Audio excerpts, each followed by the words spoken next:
Bonjour à tous. Tout était truqué. Ce ne sont pas mes mots, ce sont des mots officiels. Je vais vous expliquer, ça concerne la France.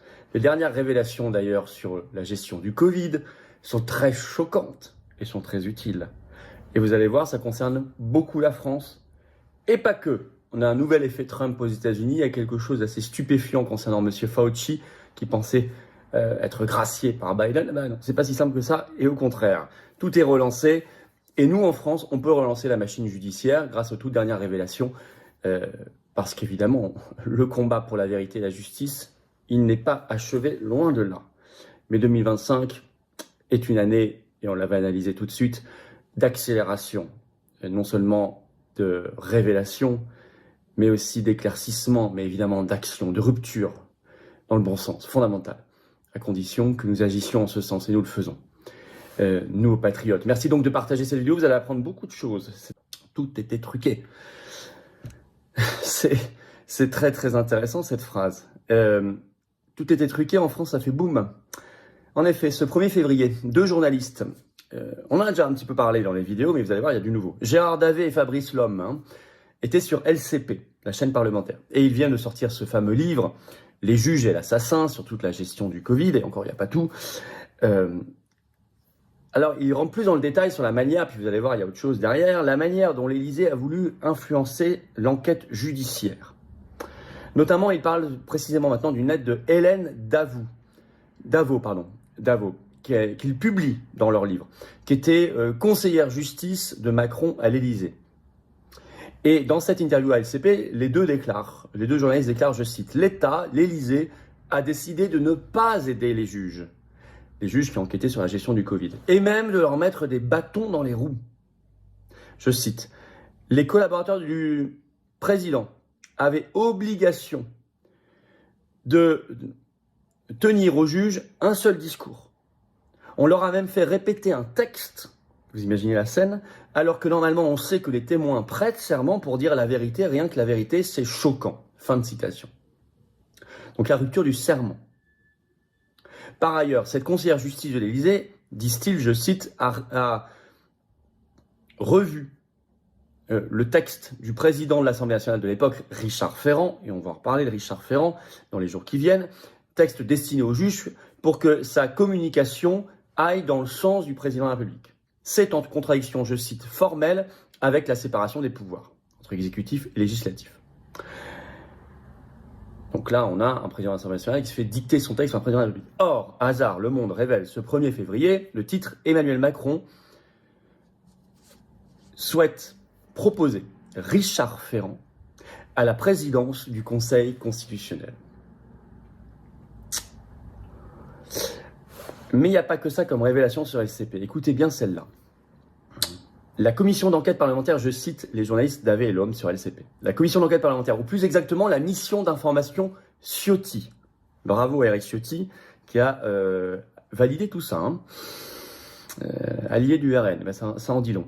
La mission d'information Ciotti sur la gestion de la crise, on a des éléments très clairs qui montrent, on a des échanges de SMS, que tout était truqué de l'intérieur. C'est très grave, on parle d'une commission d'enquête parlementaire, la mission d'information Ciotti.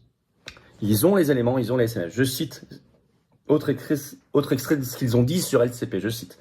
Des membres de Renaissance, donc le parti macroniste, transmettaient les questions à l'avance et des documents confidentiels à Agnès Buzyn avant son audition par la commission d'enquête parlementaire. Je cite toujours, ils lui donnaient même la trame de leur enquête. Mais ça, vous voyez, ça n'est pas possible normalement. Il y a des règles très précises dans les commissions d'enquête parlementaire. Agnès Buzyn qui était bien sûr interrogée comme ministre de la Santé au tout début de l'histoire du Covid. Vous savez que c'est elle notamment qui est concernée par l'interdiction de l'hydroxychloroquine sans prescription, au tout début. Ça justifie l'ouverture d'une nouvelle enquête. L'annulation de cette commission d'enquête, cette mission d'information Ciotti, qui a été nullissime, et même honteuse vu ce qu'on vient d'apprendre, il faut annuler ses résultats, vu ce qu'on a appris, c'était truqué de l'intérieur, ils le disent eux-mêmes. Donc il faut ouvrir une nouvelle commission d'enquête parlementaire, une vraie, et une enquête judiciaire. Et là, on est en rupture avec le serment, par ailleurs. Et ça, vous voyez, c'est une brèche dans laquelle on peut s'infiltrer pour exiger commission d'enquête parlementaire et enquête judiciaire. Ils ajoutent autre chose sur LCP. Écoutez bien, je cite, « Contre les juges, il y a eu des obstacles politiques et des obstacles judiciaires. On le raconte. » Donc, l'Élysée est intervenu directement par des obstacles, y compris judiciaires, contre les juges qui enquêtaient. Quand on a soi-disant rien à se reprocher, on ne fait pas ça. C'est pile au même moment qu'une toute première arrive en France par la justice, justement, révélée par CNews ce 29 janvier, je cite, le titre « Tout mon corps était devenu un barbecue, une femme obtient la reconnaissance d'un lien entre un vaccin Covid et sa maladie rare, une première, en tout cas une première en France. » Je cite un extrait, premier extrait de CNews. Le tribunal administratif de Montpellier a reconnu, c'était le 9 décembre dernier, mais on vient de le savoir maintenant, que l'apparition d'une maladie auto-immune avait été causée par un des vaccins ARN messagers contre le Covid-19. Une décision historique, c'est écrit par CNews. Après une bataille difficile, ponctuée d'expertise, d'innombrables rendez-vous médicaux et de souffrances, Virginie Catala a obtenu la reconnaissance par la justice que le vaccin contre le Covid-19 a bien causé la maladie qui lui gâche la vie depuis plus de 4 ans. Voici le récit. On parle d'une injection faite en 2021. J'ai eu l'impression, je cite CNews, que tout mon corps était devenu un barbecue, avec une sensation de brûlure intense dans ma cage thoracique, des douleurs terribles, mon rythme cardiaque s'est emballé, a-t-elle raconté à CNews. Je suis allé travailler le lendemain, mais à chaque mouvement, les douleurs se manifestaient, et j'étais très essoufflé, a-t-elle poursuivi.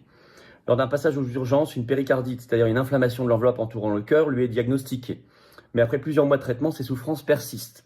Pire encore, certains de ces symptômes restent inexpliqués, l'empêchent de mener une vie normale. J'ai dû arrêter de travailler et vendre mon cabinet. J'ai tout perdu, a-t-elle confié. En effet, d'abord, en août 2021, simplement une péricardite est admise. Et tenez-vous bien, elle touche alors 1324,80 € d'indemnisation. Quelle honte. 1324 €. Mais le 30 septembre 2022, un autre cardiologue lui diagnostique quelque chose de plus grave, un POTS, c'est-à-dire syndrome de tachycardie orthostatique posturale. Une maladie auto-immune très rare.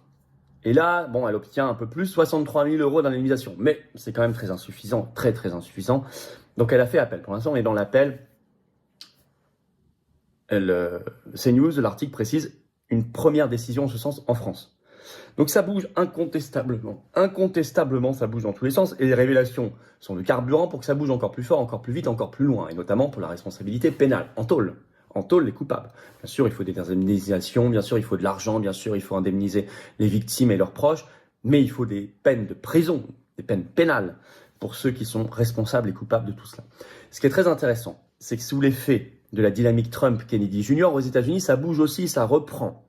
Avec de nouveau Anthony Fauci, le pape du Covidisme, dans le viseur. Révélation de Fox News ce 1er février. Je cite. Assignation à comparaître à 14 agences de l'administration Biden sortante qui viennent d'être lancées dans une nouvelle enquête sur les recherches en gain de fonction qui ont mené à la création du Covid-19. Je cite un extrait de Fox News. Le sénateur Ron Paul poursuit ses efforts pour enquêter sur les origines de la pandémie de Covid-19. Et il veut des réponses du docteur Anthony Fauci, qui pourrait même voir sa grâce sauter. Je vais vous expliquer. Dans son nouveau poste de président du comité de sécurité intérieure au Sénat, Ron Paul a émis des assignations à comparaître à 14 agences de l'administration Biden sortante visant à s'appuyer sur les enquêtes passées du Congrès sur le Covid-19 et sur les recherches risquées sur le gain de fonction financées par les contribuables. On ne sait pas encore exactement qui dans chaque agence sera auditionné, mais une assignation de Fauci lui-même est possible. Fin de citation. Sa grâce pourrait sauter, je cite un autre extrait de Fox News. Alors que l'ancien président Biden a gracié de manière préventive, on en avait parlé, Fauci, pour le protéger des représailles politiques sous la nouvelle administration de Trump, les experts juridiques ont remis en question la validité d'un tel pardon, d'une telle grâce. Le procureur général du Missouri, Andrew Bailey, a suggéré à Fox News que puisque le propre ministère de la Justice de Biden a indiqué qu'il n'avait pas les facultés mentales pour être tenu pénalement responsable de la déclassification inappropriée de documents classifiés, on pourrait affirmer qu'il n'a pas non plus les facultés pour gracier des hommes comme Fauci.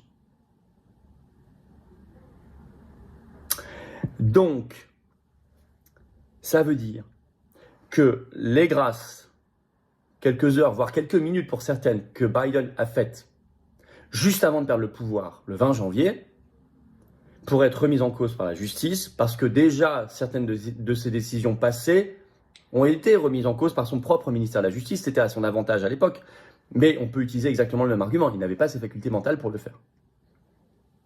Et une deuxième enquête est lancée sur les mails, les courriels de Fauci, je cite toujours Fox News. Une deuxième enquête est lancée par le sénateur, cette fois, Ron Johnson, président du sous-comité permanent des enquêtes, qui enquêtera sur les préoccupations du nouveau Congrès concernant la pandémie de Covid-19 et inclura un examen des communications par courrier électronique de Fauci.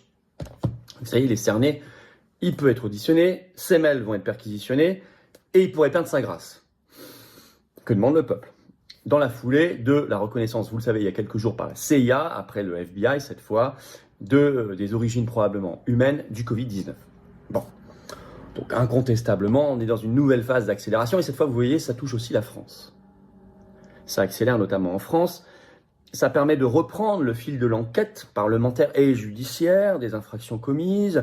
Et ça, c'est très, très intéressant. Si on a des parlementaires dignes de ce nom en France, ils bougeront un peu. Sinon, on va faire pression sur eux. Les patriotes prennent toujours leurs responsabilités. À un moment où ça avance dans le bon sens, c'est le moment d'accélérer pour nous. On lâchera rien. Vérité, justice, on les aura. Et je m'adresse à toutes les victimes. Je sais que ces derniers mois et ces dernières années, j'en ai croisé, vu, pris dans mes bras énormément. Dans toutes les manifs, les événements, les procès, etc. On sera là pour vous, on lâchera rien, on les aura. Merci de partager cette vidéo. Pour cela, de vous abonner à cette chaîne YouTube par un petit clic gratuit sur s'abonner en dessous. Maintenant, si ce n'est pas encore fait, vraiment, vous vérifiez que vous n'avez pas été désabonné, réabonnez-vous le cas échéant, merci. Et appuyez sur la petite cloche pour être notifié dès qu'il y a une nouvelle vidéo qui sort, vous le serez automatiquement. Vraiment, merci de cet abonnement, ça aide beaucoup, c'est un petit clic gratuit pour vous, mais ça fait que les vidéos sont mieux recommandées. Comme vos commentaires et le pouce en l'air aussi, bien sûr, mais l'abonnement encore plus probablement. Et par ailleurs, 10 et 12 février, 2 réunions publiques le soir, entrée gratuite à la Réunion, 2 endroits différents. Il y a 2 liens d'inscription sous la vidéo en description. Pensez à vous inscrire. La pétition nationale pour sortir de l'OMS, c'est très important. Elle est également en lien sous la vidéo en description. Signez-la, relayez-la si ce n'est pas encore fait, c'est très très important. Et oui, j'ai dit on les aura avec vous et grâce à vous. Venez, prenez cette carte orange d'adhérent ou de réadhérent patriote. Notre mouvement est libre, notre mouvement est indépendant, il n'a pas un centime d'aide publique. Il agit concrètement, partout en France, il lâchera pas le morceau, par tout moyen, il est dans le rassemblement.